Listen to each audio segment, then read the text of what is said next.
Hi hello friends, அனைவருக்கும் வணக்கம். Founder of nature YouTube channel நான் உங்கள் வினோத் பேசுகிறேன். இன்றைக்கி கையில் என்ன மரம் இருக்குன்னு பார்த்துக்கிட்டிங்கன்னா மருத மரம் தான் இருக்குது. இது வந்து மருத மர கண்டு. ஆக்சுவலாக இது வந்து ரெஸ்க்யூ பண்ண மரம் தான்.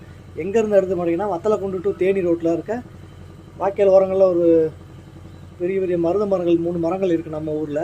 அந்த மரத்துலேருந்து விழுந்த விதையிலேருந்து முளைச்ச கண்டு தான் இது. பொதுவாக வந்து அங்கே வந்து தீ வச்சு எரிப்பாங்க. ஏன்னா கரும்பு ஜூஸ் கடை இருக்குது.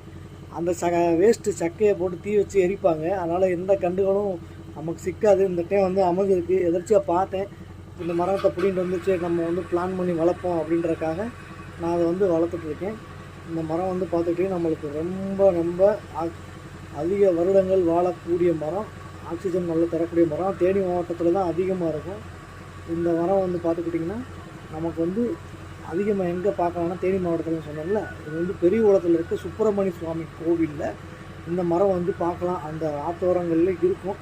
அதனால தான் இந்த மரத்தை ஏன் இந்த மாதிரி மரங்கள்லாம் சூஸ் பண்ணுற பார்த்துக்கிட்டிங்கன்னா அதிக ஆண்டுகள் நம்ம தலைமுறைக்கும் பலன் தரும், நமக்கு அடுத்த தலைமுறைக்கும் பலன் தரும் இந்த மரம் தான்.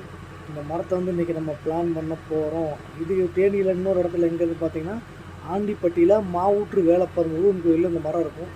இந்த மரத்தோட பட்டையில் நல்ல மருத்துவ குணங்கள் இருக்குதுன்னு சொல்கிறாங்க.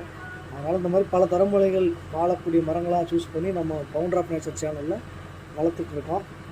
கண்டிப்பாக நம்ம மறக்காமல் நம்ம பேஜை ஃபாலோ பண்ணுங்கள், நம்ம வீடியோவுக்கு சப்போர்ட் பண்ணுங்கள். மரக்கன்றுகள் கோவிலுக்கு தேவையான நாகலிங்க மரம், வில்வ மரம், அந்த மரங்கள்லாம் தேவைன்னா கண்டிப்பாக எனக்கு சேனல் மூலிமா கால் பண்ணுங்கள், கமெண்ட் பண்ணுங்கள். நான் உங்களுக்கு வந்து மரத்தை வந்து இலவசமாகவே, அதாவது இலவசம் சொல்லக்கூடாது, ஒரு சேவையாக பண்ணிகிட்ருக்கோம். உங்களுக்கு வந்து எந்த வித சார்ஜ் இல்லாமல் நாங்கள் கொரியர் பண்ணிடுவோம். நீங்கள் வந்து அந்த மரத்தை பாதுகாப்பாக வளர்க்கலாம். நம்மளால் பூமியில் 4 மரங்கள் இருக்கிறது நமக்கு சந்தோஷம் தானே. நன்றி, வணக்கம்.